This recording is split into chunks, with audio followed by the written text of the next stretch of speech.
Okay. Ladies and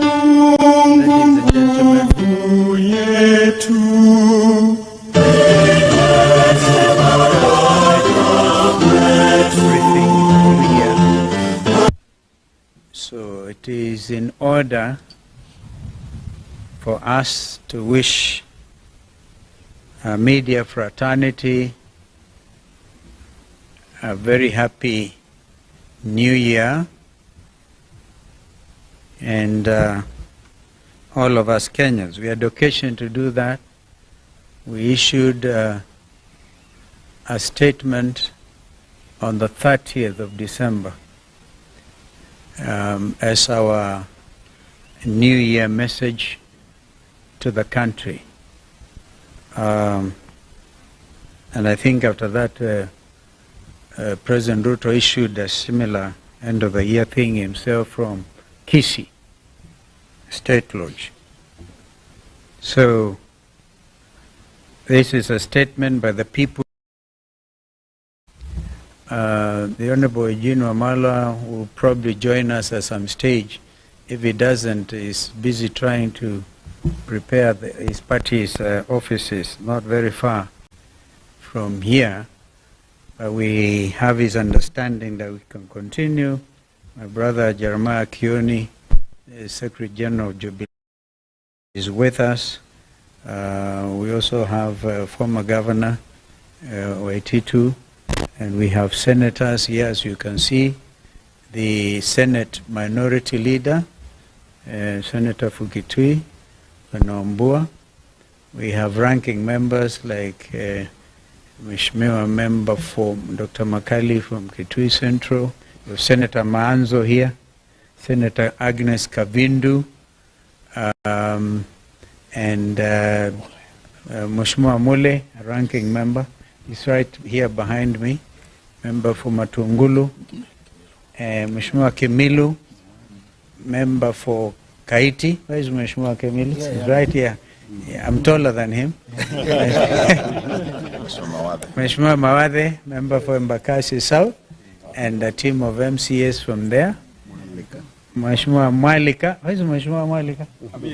Ah, that one is tall. It's okay. Member for Gitui Rural. Mheshimiwa, Philip Kisia, as you know, has effectively taken over as the CEO for a coalition. Mheshimiwa Philip Kisia is right there. And we have Speaker Kitui County, I've seen him. Kitui County Assembly, I've seen him. And MCS from Kitui can also raise their hands. We've seen them. MCS Nairobi. Yeah, well done. Machakos MCS, I think there are some here. Very good. Actually, the reason I say that, because it's the tail end of my statement. I'll be talking about Honorable Farah Malam, and he's been a party member for WIPA. So you see a representative group of members of that party. Fellow Kenyans, let us first pay tribute to three immediate Kenyans who left their marks on our republic. Professor Abdallah S. Bujra passed away on January 7th, 2025. Professor Bujra was a gallant son of Kenya and Africa and made great contribution to African integration and leadership and cutting-edge thinking on African development. Like the late Professor Ali Mazrui, Professor Bujra was recognized and appreciated outside Kenya's borders more than within. He served the continent as the first full-time executive secretary of the Council for the Development of Economic and Social Research in Africa, one of the premier research institutions in our continent, as well as the Organization of African Union, OAU, as it then was, in various capacities, including as the CEO of the International Panel of Eminent Personalities between 1998 and 2000. He was a founding director of boards of Muhuri and Katiba Institute in Kenya. Russian Wara was an incredible writer who sadly passed away this week from a battle with cancer. Her words, printed and written every week in different publications, both home and abroad, left a lasting impression, speaking truth to the heart. Whatever the subject, Russian questioned and demanded accountability. She was one of a kind, and compromising and apologetic in Kenyan. Yesterday evening, we learned of the passing on of senior counsel, our sister Judith Ongori. Ongori was an accomplished and celebrated family and human rights lawyer in Kenya. The region, and the international stage. Gender equality and equity were her forte. She took on many cases pro bono and contributed to the intellectual input in the constitutional making process. I know the senior bar council have been on this, led by the chairman of senior bar council, Fred Ojambo. And a lot is going in that space in celebrating the life of our sister senior counsel Judith Ongori. In their honor, let us have a minute silence.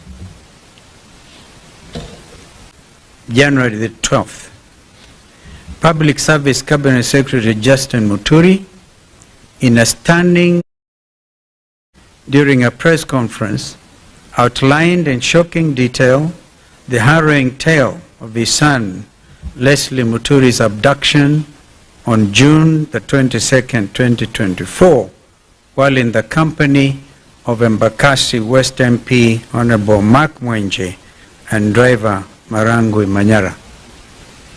Honorable Muturi, who was serving as the Attorney General of the Republic of Kenya at the time of his son's abduction, said that he had been waiting for answers for the last 6 months as to why his son was abducted.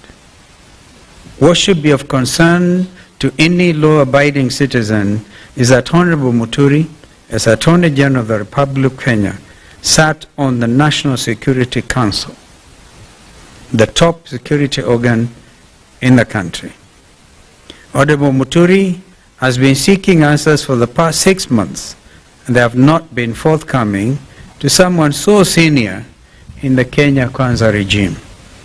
So senior should be a matter of grave concern to all of us. Following Honorable Muturi's statement, the Director of Criminal Investigations, Mr. Amin, invited the Cabinet Secretary to record a statement. If the idea was to cower Honorable Muturi into silence, they picked on the wrong man. If the bombshell of the Sunday statement was not enough, Honorable Muturi signed his statement, clearly and squarely pointed the blame at the main culprit behind the inhuman abductions. A man who joked, made light of the abductions and Gen Z's demonstrations, a man who placed one phone call inside of the State House Nairobi Pavilion to the National Intelligence Service Director General, Nuruddin Haji, and had Leslie Muturi released within an hour. That man, as we have previously stated, is President William Ruto. Fellow Kenyans, the revelations by Secretary Muturi on the identity of the Commander-in-Chief of the abduction squads is quite telling. If the Attorney General of the Republic of Kenya cannot get answers to the whereabouts of his son, who can? If the Attorney General cannot get his phone calls answered by junior staff, such as the DG of NIS, of the DCI, director who can. If the then Interior Cabinet Secretary, Professor Kithure Kindiki, and PS Raymond Omolo are furnished with lies by their juniors, what is the state of the Kenya Kwanza regime? Fellow Kenyans, the Kenya Kwanza regime has established command and control structures outside of the Constitution of the Republic of Kenya, carrying out illegal and criminal activities against Kenyans. We have actually since established that some headquarters of this abduction squad was somewhere near Ruaraka. As we have previously stated, William Ruto is a commander-in-chief of the abduction squads. This has been clearly demonstrated by his own public pronouncements on the abductions, as well as those of his conceited cronies in government. Kenyans and the international community should read between the lines. Mr. Ruto and his lieutenants' chest thumping over 2 weeks ago in Bungoma was not only a gross violation of Mr. Ruto's oath of office, it also bore all the hallmarks of a dictatorship and a crude attempt to instill fear in Kenyans by subduing them into silence. Mr. Ruto's dictatorship, which now kidnaps and tortures people in underground prisons, must be considered as a renegade criminal enterprise. And this in accordance with the ICC's Rome Statute. And for the avoidance of doubt, the Director General of NSIS could not be held responsible alone. The ICC statute talks about the person bearing the highest responsibility. And that is not Nuruddin Haji, that is William Samoei Arap Ruto. The People's Loyal Opposition will not sit back and allow this disgraceful attempt to take us back into the dark days of fear and oppression. We shall lead from the front. We have actually demonstrated leadership from the front because we've been in court. We'll fight them in court, we'll fight them in the streets, we'll fight them everywhere. We demand that Mr. Ruto respects Kenyans and the oath of office he has sworn to preserve under Kenya's Constitution 2010. We also demand the immediate release of the remaining abductees. We actually have a date on the 27th with the Inspector General of Police, Mr. Kanja, before Justice Bahati Namui. And they know what the ruling was by Justice Bahati. If they will not show up on the 27th, he will cite, convict, and sentence on the spot. So nobody is above the law. Not even Director General Kanja or Director DCI, Mr. Amin. If Ruto refuses to respect and enforce Kenya's constitution and laws, the solution is straightforward. He should resign. And the world is changing. Just today or yesterday, a sitting president of the Republic of South Korea was arrested in State House. We celebrate this kind of development because people must be held to account. This is what the Gen Zs have been advocating for. Meanwhile, let Mr. Ruto and all others who perpetrate violent crimes against Kenyans know that they will not go unpunished.